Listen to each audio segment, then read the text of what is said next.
sociological game psychology sort of topic. This was a couple of games that I was not really familiar with. I think Ian was more familiar with them than me.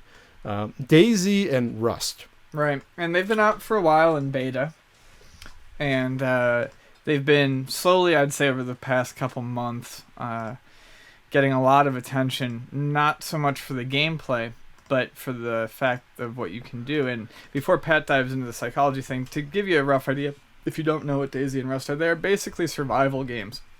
Open world survival games, where you are dropped basically naked and useless, and you have to go find your own equipment and stuff. But to cut to the chase so Pat can get to discussing the article, the enemy is, for instance, Daisy, it's zombies. But the zombies never end. There is no winning the game.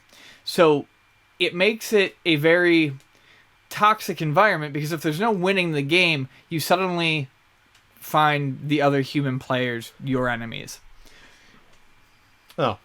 So this is what's interesting about these games. And this is very interesting to me for a couple of reasons. One, I like psychology, I like sociology. We're entering a realm of gameplay that hasn't not been seen before in games like this, where the players themselves are making their own rules. Right. Both social. It's mostly they're basically making their own morality in these games.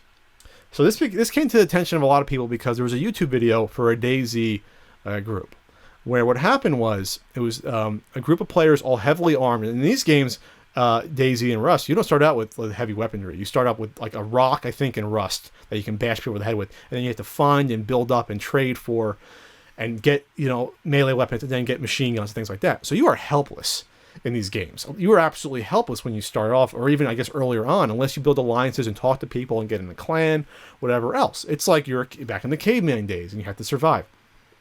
So that said, what happened, and this is an article off of Wired I read, and I saw it, this video, where this pack of, supposedly these were guys, they actually were interviewed, because a lot of people are pissed off. These were guys that were supposedly, I guess they gave stuff to people, because in these games you find someone, you can be nice, you can give them food, give them clothes, give them weapons, you can talk to them, you can take them on your wing, or you can just kill them. Well, from people I know who play, every person you meet is already, you automatically assume they're an enemy. Exactly.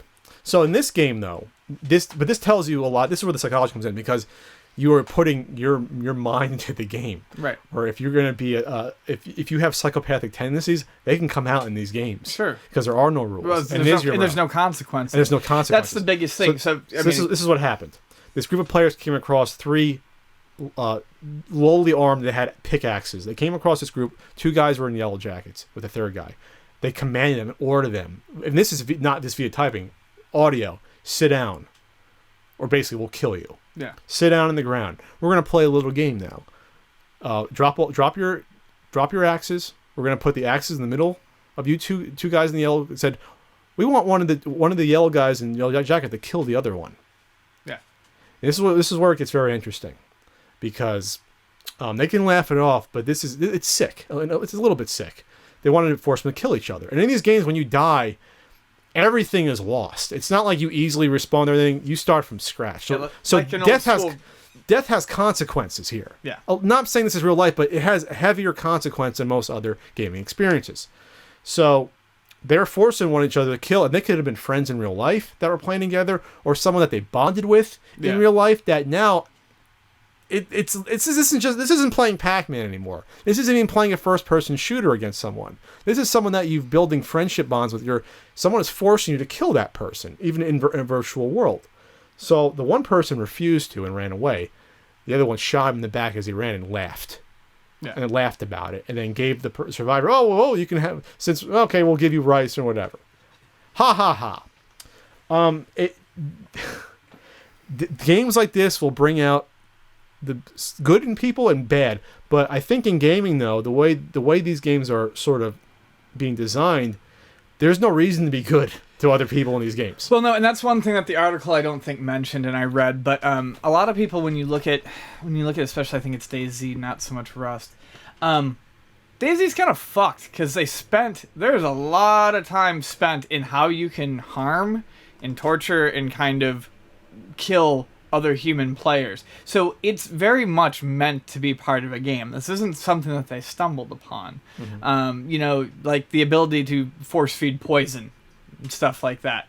It's just this is built in. Now, if there were a myriad of other actions that were also built in that weren't so malevolent, then maybe it wouldn't seem so weird. But the fact that the games are almost designed for this sort of cruel, like these cruel games and these cruel tests is what disturbs me more. And then you talk about the Yellow Jacket incident. I guess that's what I'll call it.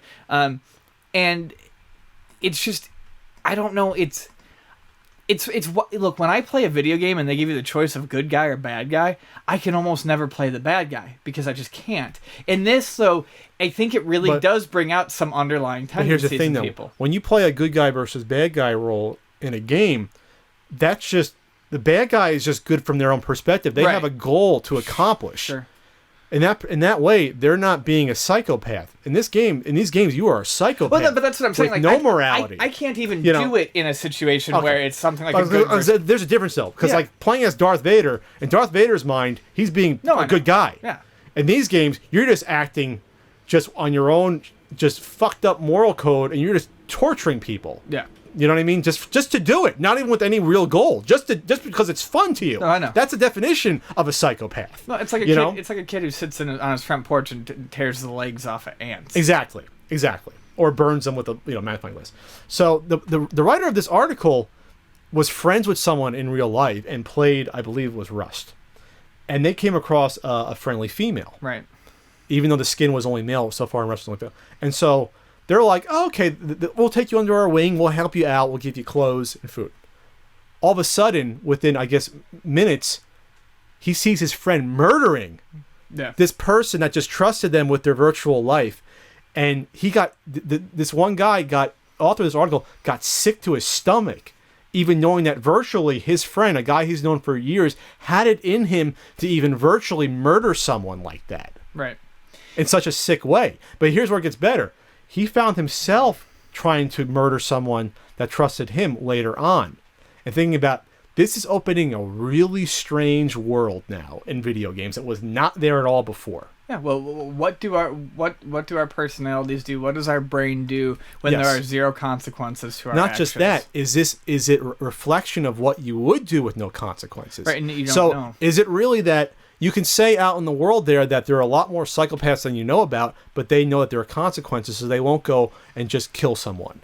In this world, maybe now in the video game world, it's actually revealing who the psychopaths really are. And now they're acting out in a virtual way. There's something to be said for that. Or maybe it's just a game. I mean, I don't know. Maybe it's just a game. I mean, I don't know, but it's definitely an interesting study, and this isn't the first article like this.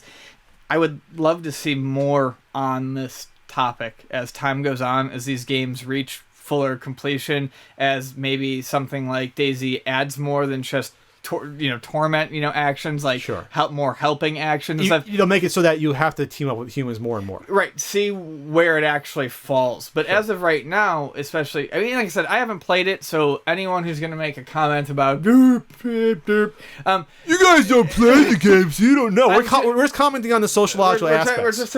Right, so as the game develops, I'd be interested to see if it's still played as just this psychopathic killing game, or if it does turn out to be where larger clans form and natural wars between clans occur, but perhaps not this vicious, 3-on-3 or 1-on-1 type of, killing that we've seen. I mean, this is one case that got publicized, but it's just, I guess. Well, I mean, that's a microcosm. More. That's a microcosm. Read more on the game. This is not the only instance of this. That is the game. Sure.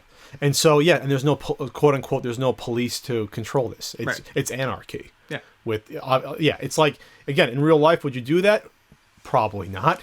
You would hope not. Otherwise, we wouldn't have formed civilizations where we're just killing each other off. But if you were desperate, could you consider yourself naked with just a rock? Would you go and club someone in the back of the head to get their clothes? Maybe you would. Maybe you wouldn't. And these are what games are sort of exploring, which is what's very interesting to me. I'd probably just try to eat the rock. See, would you try to kill me in a video game, Ian? Would you hit me over the head? I beat you every year at ice hockey, so. Oh, definitely, yes. You beat me so considerably. All right.